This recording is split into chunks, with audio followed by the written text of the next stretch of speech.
al Día con Hernán Higuera. Las 6 de la mañana, 43 minutos, 6:43 seguimos con más información para ustedes y generando también noticias a través de nuestras entrevistas. Hay un ambiente preelectoral que todavía está un poco bajo, pero por la época de festividades, sin duda alguna. Pero ya hay algunas empresas encuestadoras que están generando información en torno a lo que podría ser el próximo proceso electoral. Por ejemplo, Informe Confidencial, en una investigación cuantitativa y gráfica, presenta una simulación del voto que ha sido aplicado a una población mayor de 16 años, de edades de zonas urbanas y rurales, en un método aleatorio, personal, administrada cara a cara, con una validez estadística del 95% de confiabilidad, un margen de error global de más o menos 3%, un tamaño de muestra de 2.930 casos en los que preguntan si las elecciones para presidente del Ecuador fueran el día de hoy, ¿por cuál de los siguientes candidatos votaría usted? Y presentan una papeleta conformada por Daniel Noboa, Luisa González, Jimmy Jairala, Leonidas Sisa, Wilson Gómez, Henry Kronfle y otros candidatos que están sobre menos del 4%. Y esta encuesta dice que en frecuencia nacional el 34% votaría por Daniel Noboa, el 32% por Luisa González, Jimmy Jairala el 4%, Leonidas Sisa el 2%, Wilson Gómez 2%, Henry Kronfle el 1% y los otros candidatos juntos hacen el 4%. Vamos a conversar con César Ulloa, él es politólogo. Según esta encuesta, Daniel Noboa lidera la intención de voto para las elecciones de febrero del 2025, con Luisa González, que iría en una segunda ubicación a una probable segunda vuelta. César, muy buenos días. ¿Cómo está? Un gusto saludarlo. Muchísimas gracias, Hernán. Un cordial saludo a la audiencia. Habrá que ver qué pasa con este margen apretado según estas encuestas, porque, claro, hay eventos políticos antes de llegar al proceso, como por ejemplo uno, y que está siendo, digamos, difícil de resolver para el presidente candidato Daniel Noboa, y es el tema de la vicepresidenta Verónica Abad, que justamente en estos días se va a dar esa audiencia para saber quién mismo asume el poder antes de que salgan elecciones. Bueno, Hernán, las encuestas hay que leerlas como lo que son, una radiografía del momento, en donde si bien hay una muestra importante de las diferentes encuestas que yo he podido observar, sin embargo se pueden sacar al momento, no de manera definitiva, algunas, diría yo, suposiciones. Una de ellas es que ninguno de los dos candidatos que puntean las encuestas ganaría en primera vuelta. Es evidente que no reúnen el porcentaje necesario como para alzarse a la victoria en una sola votación. La segunda, que podemos identificar que el correísmo tiene una fidelización del voto que lo ha logrado mantener desde las elecciones del 2007 hasta acá. Y la tercera es que existe una clara distancia entre los dos primeros y los siguientes candidatos.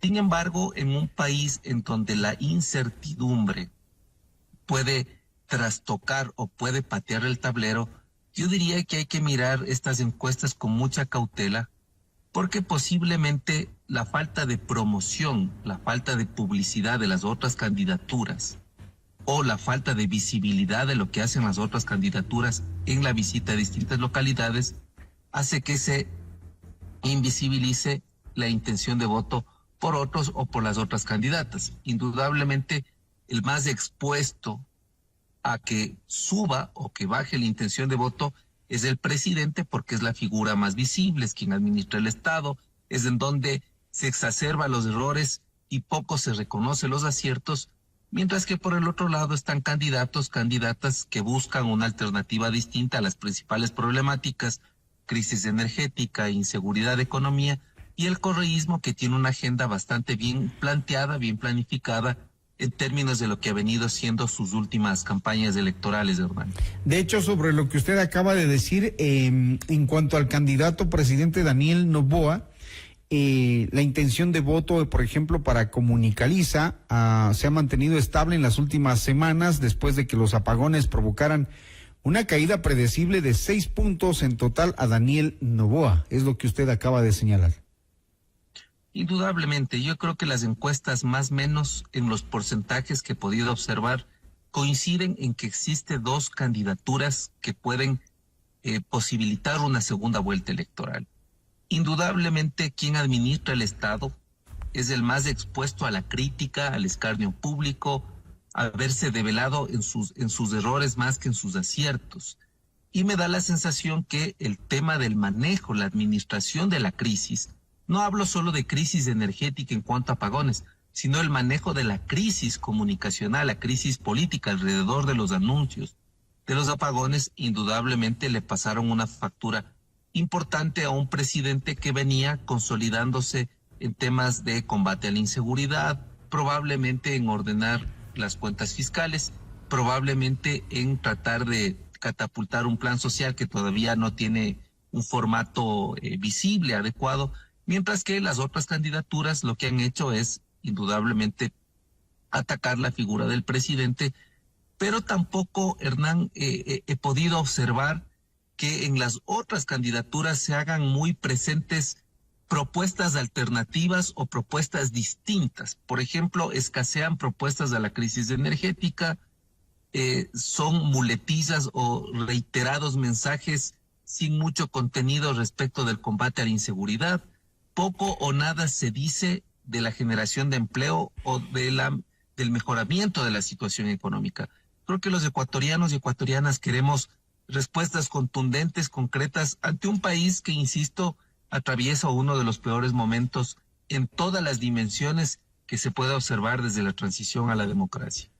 Sin duda alguna es un momento distinto, con problemas, digamos, relativamente nuevos, sin solución ya por algún tiempo. El tema de los apagones es lo que, según las encuestadoras, preocupa más a los ecuatorianos ahora, porque con ello desencadena el tema de la producción, el tema del desempleo y, en segundo lugar, el tema de la inseguridad. Temas que no se ven con respuestas claras ni con planes precisos.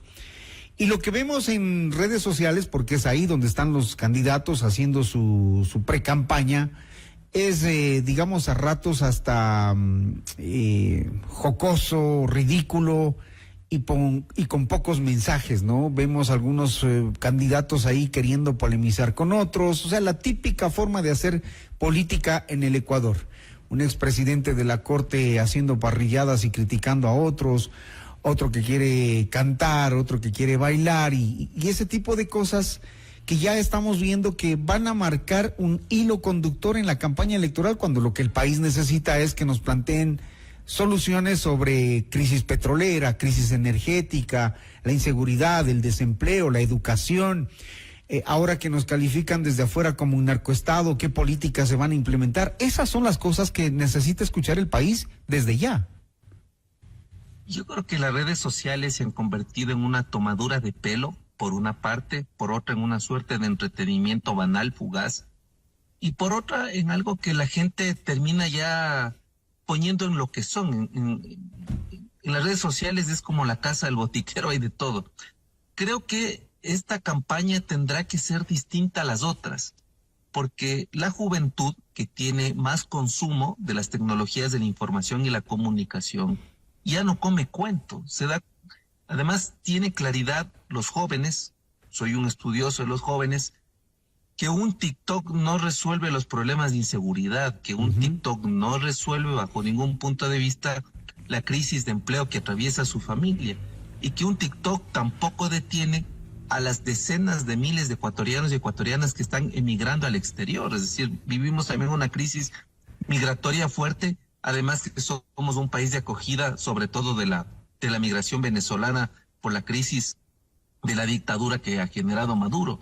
Entonces, creo que los mensajes que están utilizando los candidatos y candidatas tendrían que replantearse, porque, insisto, mensajes de 30 o 40 segundos vacíos, que no nos dicen nada, lo que generan probablemente es que esos archivos vayan a una carpeta de memes o a una carpeta de registro de lo que fueron las campañas, pero no necesariamente lo que queremos escuchar, Hernán, y me parece que ahí falta mucha seriedad, falta mucha contundencia, y lo que han provocado este tipo de asesoramiento, porque hay que decirlo, es un conjunto de asesores que han banalizado la política, es que la gente cada vez crea menos en la política y en los políticos por la debilidad de sus ideas, por la vaciedad de sus mensajes y por la falta de contundencia en cuanto a presentarnos soluciones reales y además falta de sinceridad de cómo se encuentra el país, Hernán.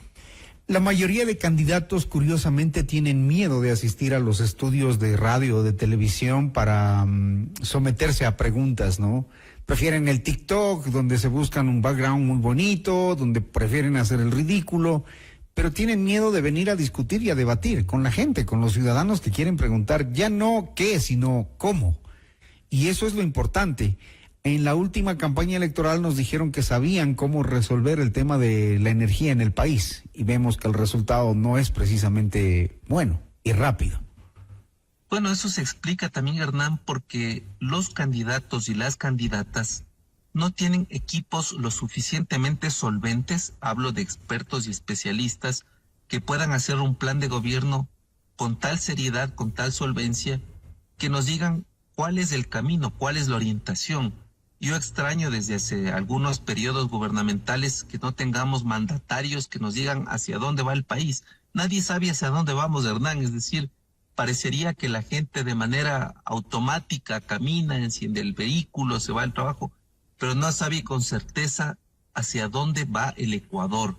Y por otro lado, vivimos una democracia de monólogos, ¿no? Es decir, cada cual hace su TikTok, ruedas de prensa donde no se permiten preguntas, cadenas donde se trata de edulcorar los mensajes y nadie expone sus ideas en un debate público, que es lo que usualmente se espera de una democracia medianamente saludable, es decir, que los candidatos y las candidatas se expongan a un conjunto de preguntas difíciles, porque además los candidatos deben responder preguntas difíciles, complejas, y no caer en esta suerte de espacios circenses, en donde muchas de las veces la originalidad que pretenden los candidatos con sus mensajes se convierte en ridiculez, porque resulta que el que no sabe bailar ahora es experto en baile, el que no sabe cantar es experto en karaoke, y creo que la gente está cansada de esta tomadura de pelo, y me parece que hay que avivar o hay que motivar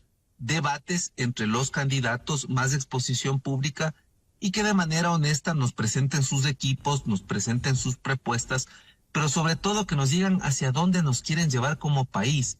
Eso es algo que, por lo menos en los últimos gobiernos, no he escuchado. Nadie sabe hacia dónde va el Ecuador. Ese es un tema bastante complicado.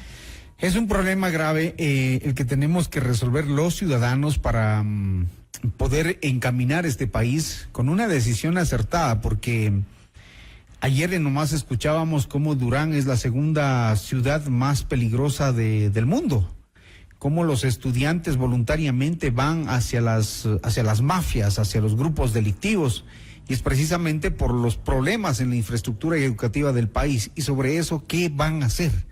¿Qué van a proponer los candidatos? ¿Cómo van a recuperar lo que se ha perdido, el espacio que se ha cedido a los grupos delictivos? Porque vemos que una guerra interna como que no está dando muchos resultados. Y entonces, ¿qué ofertas y qué propuestas calan en una sociedad que necesita resolver esto del consumo de drogas en escuelas, en colegios? Esos problemas son los que agobian a los padres de familia todos los días. Indudablemente, el anuncio que hizo The Economist alrededor de una crónica, de un trabajo periodístico que se hace en las localidades y que luego se publica en El Mundo y le pone el membrete al Ecuador de narcoestado, enciende muchas alertas. La primera es la ausencia de un Estado en una zona en donde hasta las Fuerzas Armadas y la Policía Nacional tienen empacho, tienen debilidad, tienen temor de ingresar, de intervenir.